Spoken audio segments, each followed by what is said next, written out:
নমস্কার, আমার নাম দেবনাথ সরকার। আমাদের গ্রামের নাম হচ্ছে চাঁধার। আমাদের গাজল বিধায়ক হচ্ছে চিন্ময়দেব বর্মন এসছেন আমাদের বাড়ির এখানে। তো আমরা আগে টিএমসি তৃণমূল কংগ্রেস করতাম, তো আমাদের এখন বিজেপিতে যোগদান করলাম। তো আমাদের একটা হচ্ছে আমরা বিজেপিতে যোগদান করলাম হচ্ছে আমাদের টিএমসিতে সুযোগ সুবিধা পাওয়া যায় না অতটা, আর অতটা আমাদের ভালো লাগে না।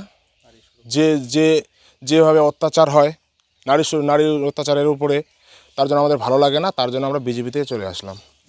হ্যাঁ, নারী সুরক্ষা নেই, চাকরি নেই, তার মধ্যে আবার ভাতাতে কোনো কাজ হচ্ছে না। আর আমরা ভাতা অতটা চাই না, আমাদের চাকরি চাই। হ্যাঁ, তাই জন্যই আমরা বিজেপিতে যোগদান দিলাম, যেন আমরা কাজ পাই। এখন আমরা বিজেপি সরকার চাই। 25টা পরিবার 100 জন ভোটার আমরা বিজেপিতে যোগদান করলাম। দেবনাথ।